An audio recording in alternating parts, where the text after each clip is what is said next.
You're listening to another ASCI Lounge podcast.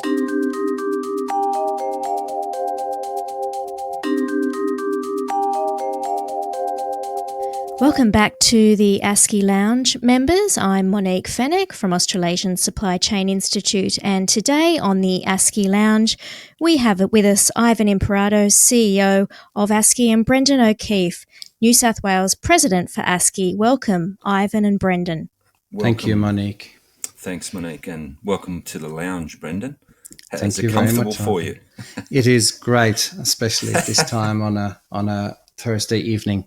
Excellent. So just before I ask you some really difficult questions, I would just wanted to welcome back Oracle as one of our sponsors, who's we're gonna be doing a really exciting leadership event as part of a leadership series in Melbourne very soon. So looking forward to that, and welcome back Oracle, and also I'd like to welcome back Cement, who's our new who's part of our corporate members. So welcome back. And Brendan, we have new presidents up for elections in 3 states. As you know, we've got WA, Queensland, Victoria. Elections are coming up very soon. Yes. And as a president, that sounds very nice, doesn't it? As a New South Wales Chapter President. Very glorified.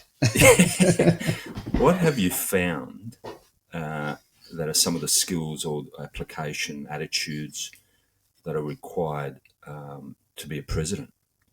Yeah, it's a great question, because in the context of ASCI, I guess what we're asking people to do is engage in the community that they may already be participating, but it's a leadership requirement to become more involved.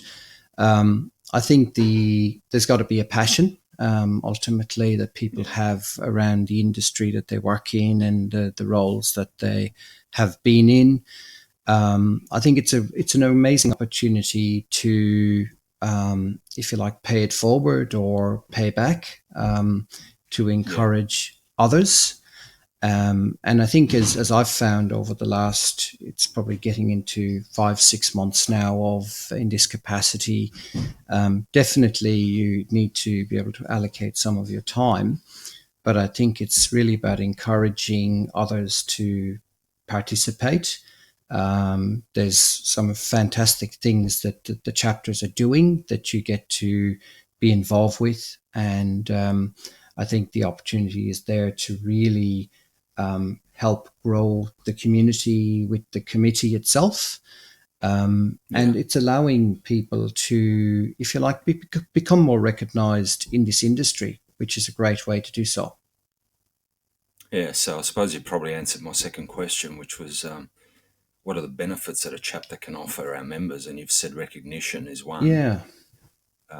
But also, I suppose, networking, opportunity to share, I suppose. Yeah, look, I definitely think what we're seeing all the time is, supply chain and broader business operations are changing continuously. So you get the opportunity, particularly with monthly events that happen, and we can talk about some of the things that go on later.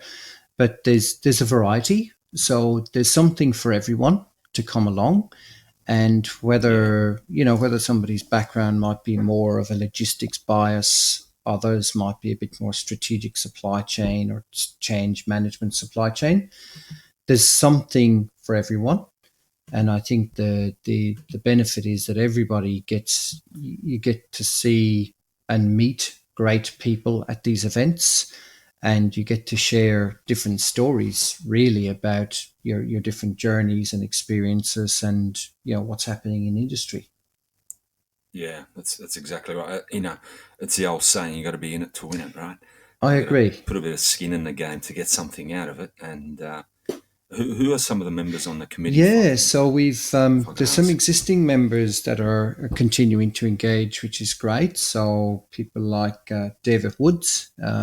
David's got a supply chain planning background. And then as we move forward, we've got some new members who have shown real passion and interest to get involved. So there's a gentleman by the name of Duncan Wardle.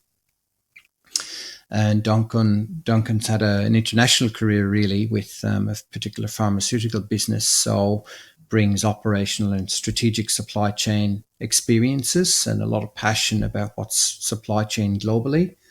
And then another gentleman called Mark Skipowitz.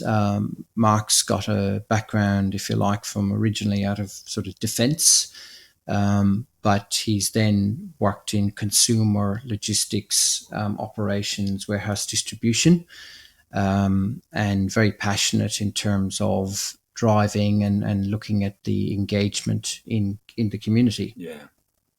Yeah, so you got a broad range of experience in those three gentlemen that you've mentioned. Yeah. So, no, that's really exciting. And are you getting the support from the national office? Yeah, well, look, Ivan, I'm speaking to the national office.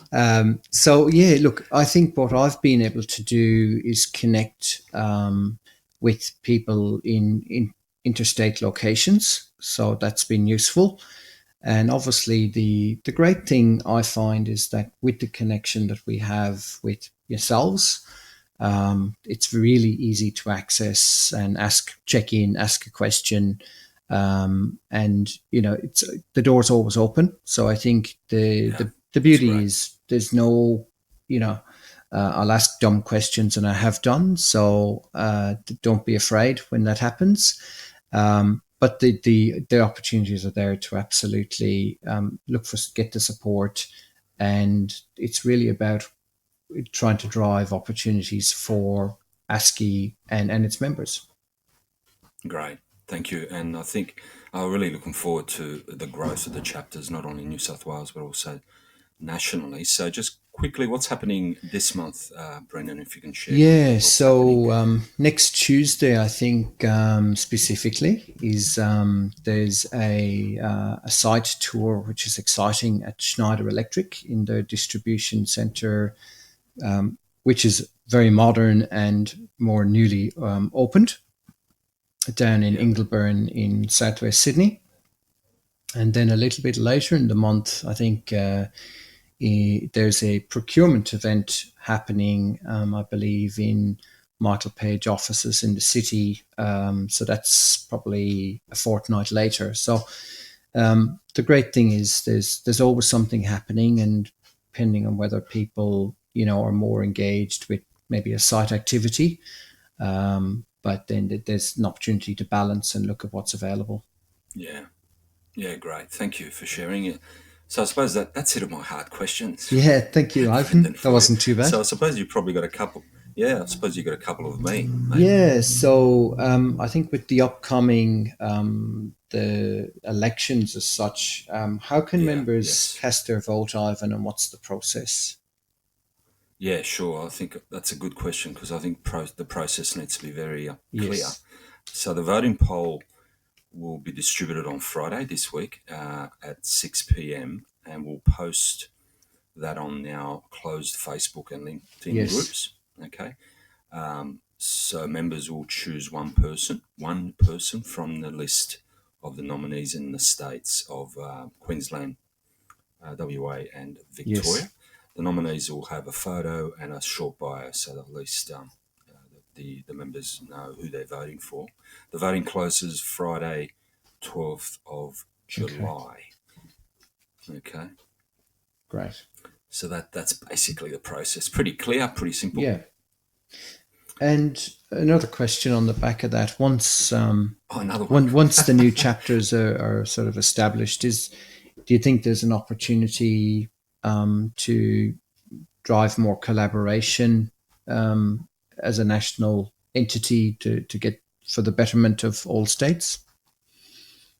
Oh, look, absolutely. I think I'm one of those individuals that love to share and get people to talk and communicate. And I think we've spoken about it in the past, trying to link in with different members from other states, because not every state's it's got all the answers, and it's always good to get the challenges and the opportunities, what's working, what's not, from other areas. So absolutely, we'll make sure we have a way to communicate and share ideas for sure. And I just wanted to make clear to members that their entries The member entries will be cross-referenced with our member database, so any votes from non-members will not be counted, right? So you've got to be a member to count to vote.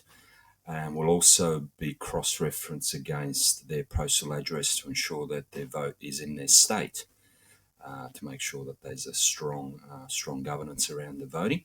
We'll announce the presidents on Monday, the 15th of July, and following a quick call, just to make sure they accept their role. So looking forward to the new presidents, and all you members out there, get ready for the vote. So thanks, Brendan, for joining us, and back to you, Mon. Thank you. Thanks very much for joining us, Brendan. We really appreciate you coming on the ASCI Lounge, and hope that you'll provide a bit of mentorship to those new presidents too as they come on board and learn from the best. So from the best. That's an accolade. Yeah, but seriously, I think it would be. I've enjoyed the opportunity that has been afforded to me, and I think it's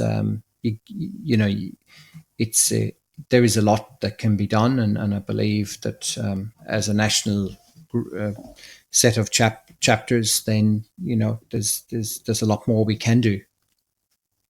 Yeah, thank you. Yeah, that's great. All right, thank you, Brendan. Thank you, Ivan.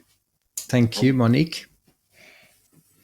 Okay, and thanks for joining us this time, ASCI members. Remember that the 19th of July is also another deadline you must keep in your diaries for two reasons. The first is for ASCI Award nominees. The nominations close on the 19th of July. We have judges sitting and waiting for your entries because they're so excited to see best practice in this industry. So don't be afraid to put your nominations forward as a way to show the industry what can be done in this space. So we're really all about that. And secondly, the 19th of July is the deadline for the early bird close for the conference tickets. It's your best chance to get the best deal on the conference tickets. And in this particular announcement, we'll also put the conference program, which has just recently been launched. So you can have a look at that. Think about the 19th of July as your deadline for all things conference and awards. Excellent. Thanks for joining us, and bye for now.